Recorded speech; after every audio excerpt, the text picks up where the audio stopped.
Welcome back to Second Screen. Today we're breaking down one of the most confusing, but also most fun, parts of Formula E, qualifying, and specifically the groups and duels format.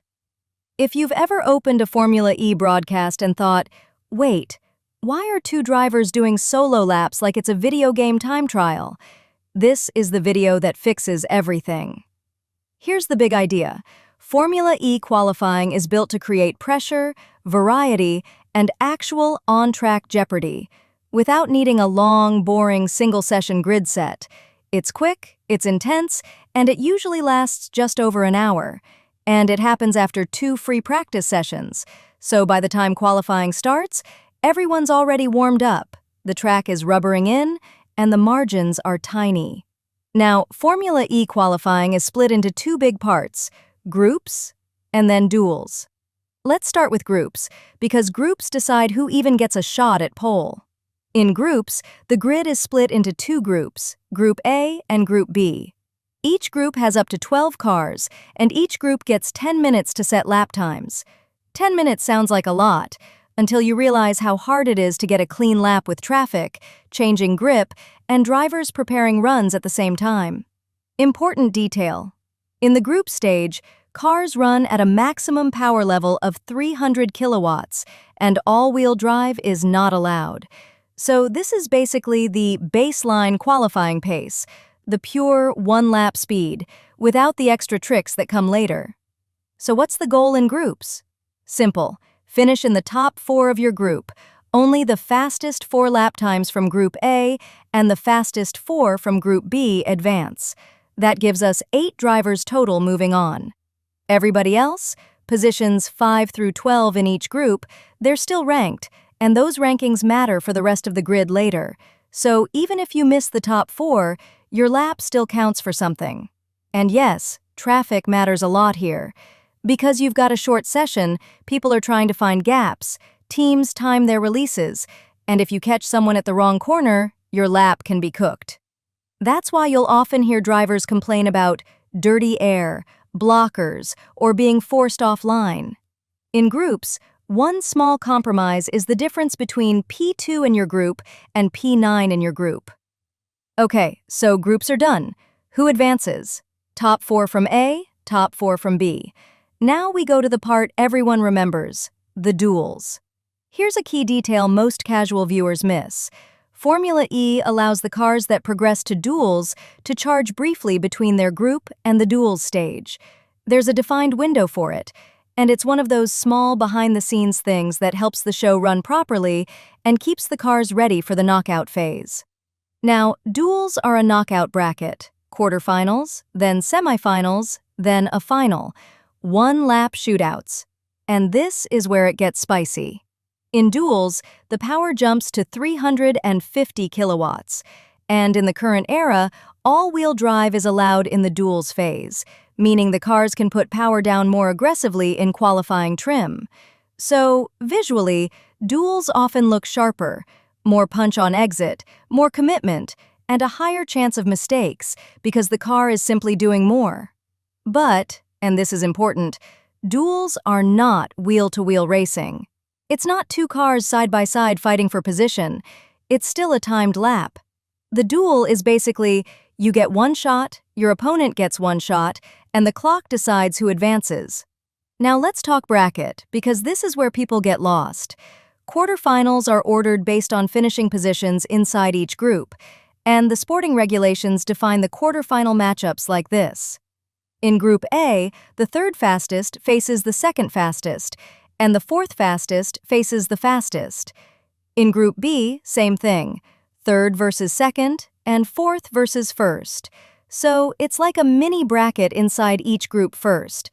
Winners advance to the semifinals, where the semifinal is winner of the first A-side duel versus the other A-side winner, and same on the B-side.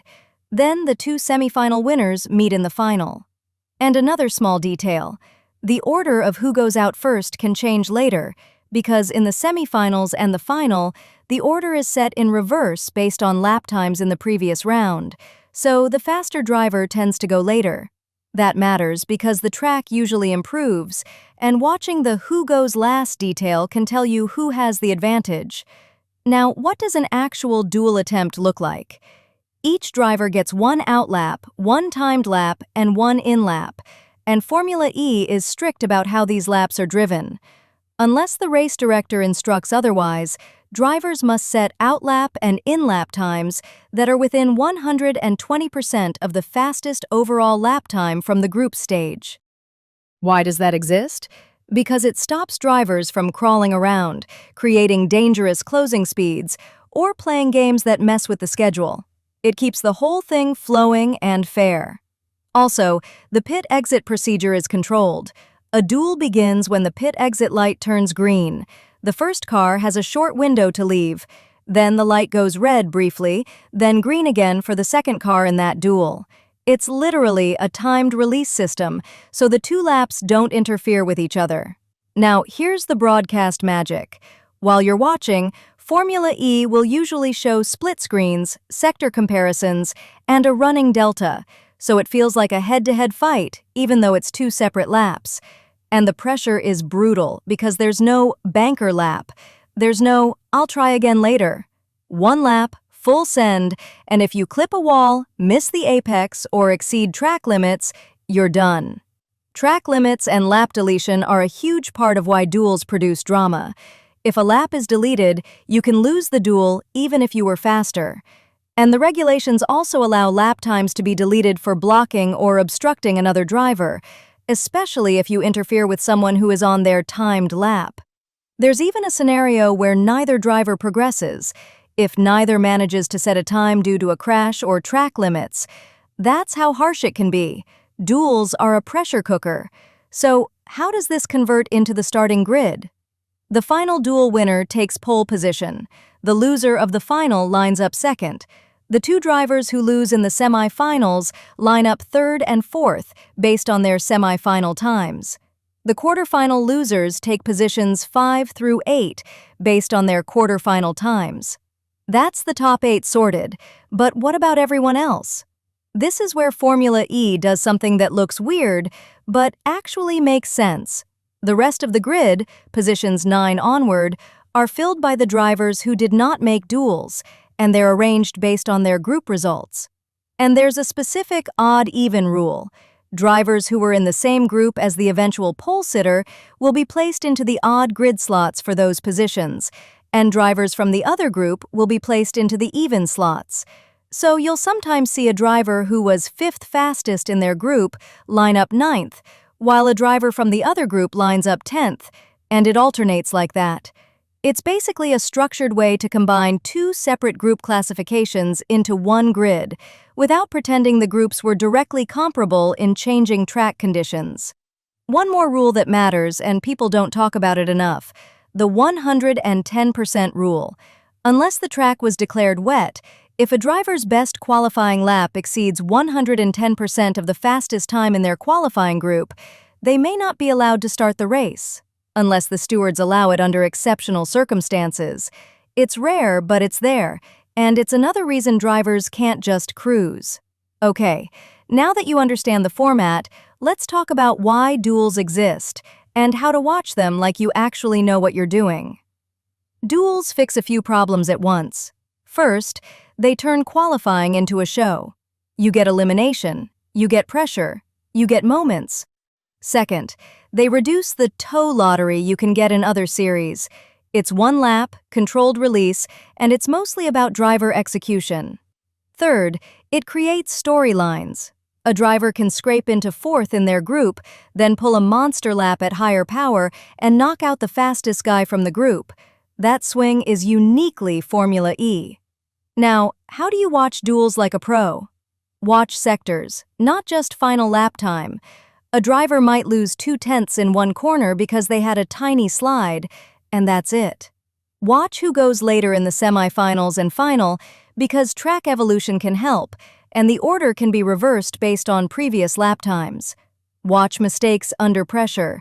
Duels don't forgive. You'll see drivers take more risk because they know it's one lap. And watch the bigger picture. Because even if someone doesn't win pole, making the duels at all is already a big deal. It means they've got one lap speed, and in Formula E, that often translates into having options in the race, especially when attack mode and energy management come into play. So that's the full breakdown.